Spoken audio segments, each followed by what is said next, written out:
News, सच जरूरी है। नमस्कार दर्शकों, ये है MNS न्यूज नेटवर्क। मैं हूं आपके साथ आरती। आइए देखते हैं आज की कुछ खास खबरें। अंधों में काना राजा है नीतीश कुमार। बात ऐसी करते हैं जैसे बिहार को अमेरिका बना दिया हो। पाकिस्तान का बड़ा हमला। चुनावी रणनीतिकार से नेता बने प्रशांत किशोर ने एक बार फिर बिहार के CM नीतीश कुमार को आड़े हाथों लिया है। प्रशांत किशोर ने नीतीश कुमार को अंधों में काना राजा करार दिया है। उन्होंने कहा कि नीतीश कुमार को यह भ्रम हो गया है कि वह सबसे ज्यादा समझदार है और उन्हें सब कुछ पता है। पाकिस्तान ने कहा कि नीतीश कुमार को लगता है कि वह बिहार के एकमात्र पढ़े लिखे व्यक्ति है। उन्होंने दावा किया कि बिहार में कई नेताओं को तो अपना नाम लिखना तक नहीं आता है, नीतीश कुमार को नाम लिखना आता है, तो उन्हें यह भ्रम हो गया है कि वह काफी विद्वान है। रिपोर्ट के अनुसार जन स्वराज अभियान यात्रा निकालने वाले प्रशांत किशोर ने कहा, नीतीश कुमार ने अपने इर्द गिर्द में बेवकूफ लोगों को बैठा रखा है। ये वो लोग हैं जो शर्ट के ऊपर बनियान पहनते। उन्होंने कहा कि बिहार में ऐसे लोग ही नेता बनते जो शर्ट के ऊपर बनियान पहनते और अपने आप को जमीनी नेता बताते। वही जब नीतीश कुमार बनियान के ऊपर शर्ट पहनते हैं तो सबको लगता है कि अरे ये तो विद्वान व्यक्ति है। प्रशांत किशोर ने हमला जारी रखते हुए कहा कि नीतीश कुमार पढ़े लिखे नेता हो सकते मगर अकेले वे ही पढ़े लिखे हैं, ऐसा भ्रम नीतीश कुमार को है, जबकि बिहार में हजारों लोग पढ़े लिखे। पीके ने कहा नीतीश कुमार से अधिक पढ़े लिखे और समझदार लोग हमारी हजारों की तादाद में बिहार में है। इसके साथ ही प्रशांत किशोर ने कहा कि बिहार देश का सबसे गरीब देश है मगर हमारे मुख्यमंत्री नीतीश कुमार का अहंकार सबसे बड़ा है। उन्होंने कहा कि देश में बिहार सबसे फिसड्डी और सबसे गरीब प्रदेश है मगर बिहार के मुख्यमंत्री नीतीश कुमार बात इस तरह करते हैं जैसे सब कुछ उन्होंने ही कर लिया हो। बिहार को तो मानो अमेरिका बना दिया है। इसके बाद भी प्रशांत किशोर ने RJD पर निशाना साधते हुए कहा था कि लोकसभा में RJD का एक भी सांसद नहीं है और वह प्रधानमंत्री बनाने की बातें करते। वह देश का PM कौन होगा यह तय करने का प्रयास कर रहे हैं। आइए देखते हैं अगली खबर की तरफ। मुर्दा समझकर शव के साथ ले जा रहे थे मोर्चरी, अचानक खुली आग, हैरान कर देंगी ट्रेन हादसे में घायल इस शख्स की कहानी। अपनों की लाशों को ढूंढते जुटे परिजनों को काफी मुसीबतों का सामना करना पड़ रहा है। मोहम्मद सरफराज की पत्नी दुर्घटना में मर गई और वह अपनी पत्नी का अंतिम संस्कार करने के बाद फिर से अपने बेटे की तलाश में मुर्दाघर में वापस आ गए। उन्होंने मुर्दाघर में 150 से अधिक शवों को देखने के बाद अपनी पत्नी की शव की पहचान की थी, लेकिन अभी तक उनकी बेटी का पता नहीं चल पाया। जिला कलेक्टर से बात करने के बाद आखिरकार उन्हें कुछ उम्मीद है कि उनकी बेटी की लाश उन्हें मिल जाएगी। बालासोर निवासी मोहम्मद आयुब ने चैनल एंड BTG से बात करते हुए कहा कि कुछ शव शुरू में अलग अलग जगहों पर गए और इससे कुछ परेशानी हुई, लेकिन यहाँ सभी का ध्यान रखा जा रहा है। सभी को प्रक्रिया के बारे में बताया जा रहा है। उन्हें नहीं पता कि कोई प्रक्रिया के बारे में बता रहा है कि उनकी बेटी जिंदा है या मर गई, इसलिए वह भुवनेश्वर के लिए मंदिर जा रहे। रोते हुए सरफराज ने बताया कि वह क्या कर रहे। उन्होंने जिला कलेक्टर से मुलाकात की, जिन्होंने फिर उन्हें भुवनेश्वर वापस जाने की व्यवस्था की। बालासोर के जिला मजिस्ट्रेट और कलेक्टर दत्तात्रेय बाबू साहेब शिंदे ने कहा, हमारे पास एक केंद्रीय नियंत्रण कक्ष और एक बालासोर जिला नियंत्रण कक्ष है।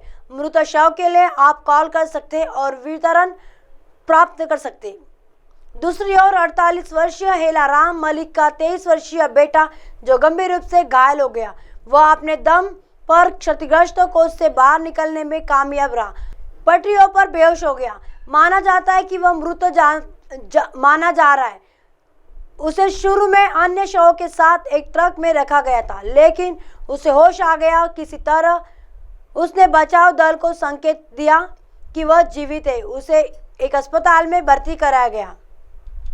हेलाराम मालिक ने बताया, जब यह हुआ तब मुझे ट्रेन दुर्घटना के बारे में पता नहीं था। मुझे इसके बारे में तब पता चला जब मुझे मेरे बेटे का फोन आया। वह घायल हो गया लेकिन ट्रेन से बाहर आने के सक्षम था। जब वह बाहर आया तो उसने मुझे फोन किया। विभिन्न अस्पतालों में अभी भी लगभग 200 लोगों का इलाज चल रहा है। आइए देखते हैं अगली खबर की तरफ। अनिल जयसिंघानी और अनुष्का के टच में थी अमृता। देवेंद्र फडणवीस से खराब रिश्ते का भी जिक्र चार्जशीट में खुलासा।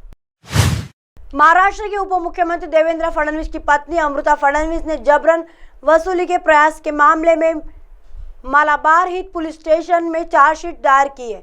पुलिस की चार्जशीट में इस बात का जिक्र किया गया है कि अमृता फडणवीस बुकी अनिल जयसिंघानी और उनकी बेटी अनुष्का से नियमित संपर्क में थी।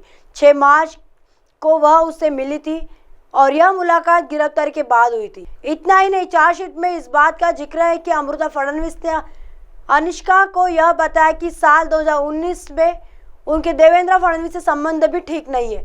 अमृता फडणवीस ने अनुष्का से 20 फरवरी की एफआईआर के बाद 24 फरवरी को यह कहा कि वह देवेंद्र जी से बात करेंगी, हालांकि उनके बारे में और मेरे संबंध ठीक नहीं है, लेकिन मैं उनके बारे में जानती हूँ। अगर उन्हें लगा कि तुम्हारे साथ गलत हुआ है तो वह न्याय जरूर करेंगी। इस मामले की जांच अधिकारी रवि रसदेसाई के मुताबिक अमृता फडणवीस ने यह मैसेज पुलिस की सलाह के बाद भेजा था ताकि अनिल जयसिंघानी की लोकेशन का पता चल सके और उसकी गिरफ्तारी की जा सके।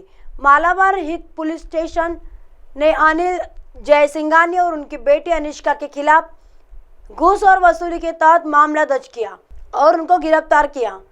यह शिकायत खुद महाराष्ट्र के डिप्टी सीएम देवेंद्र फडणवीस ने दर्ज कराई थी। देवेंद्र फडणवीस के साथ खराब रिश्ते पर की बात।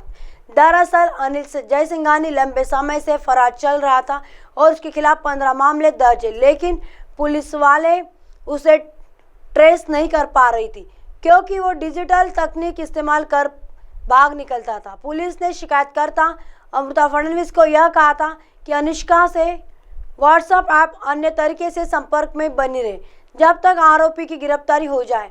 मालाबार हिल में 20 फरवरी को एफआईआर दर्ज की और पुलिस ने अमृता फडणवीस को अनिल से लगातार बातचीत करते रहने की अपील की ताकि आरोपी अनिल को पकड़ा जा सके। पुलिस ने अमृता से कहा था कि वो अपने और देवेंद्र फडणवीस के बीच रिश्तों में चल रहे खींचतान के बारे में बात करे ताकि अनिल का उन पर भरोसा बढ़े। अमृता की अनिल के साथ के चैट में वही तलाक की बात सामने आई। पुलिस द्वारा दर्ज चार्जशीट में बताया गया कि 22 फरवरी को अमृता ने अनिल जयसिंघानी से कहा कि अगर तुम्हें किसी गलत मामले में फंसाया जा रहा है तो मैं देवेंद्र जी से बात करूंगी और तुम्हारे लिए न्याय की मांग करूंगी, लेकिन मैं अनुष्का के बुकी से पैसे वसूलने की बात नहीं मान सकती। मुझे मालूम है कि पहले दिन से ही तुम दोनों मुझे फंसाने और ब्लैकमेल की कोशिश कर रहे हो, लेकिन मैंने कुछ भी गलत नहीं किया। क्या है पूरा मामला? अनिल जयसिंघानी ने अमृता फडणवीस से चैट करते हुए जिक्र किया था कि उसे 1000 करोड़ रुपए का नुकसान हुआ है। उसके खिलाफ 17 केस दर्ज होने की वजह से उसे यह नुकसान हुआ है। इन केसों से बाहर निकालने के लिए उन्होंने उसकी बेटी अनुष्का ने अमृता को 1 करोड़ की रिश्वत की पेशकश की।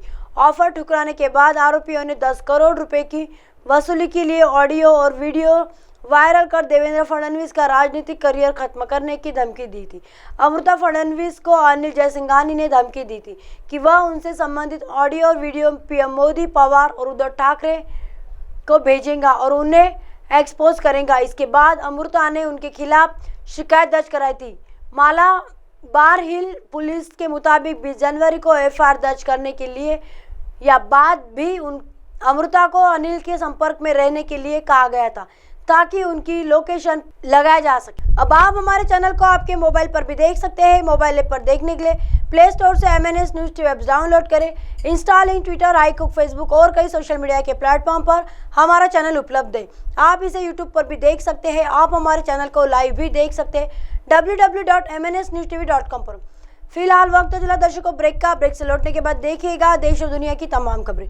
बने रहिए MNS न्यूज़ पर। नमस्कार।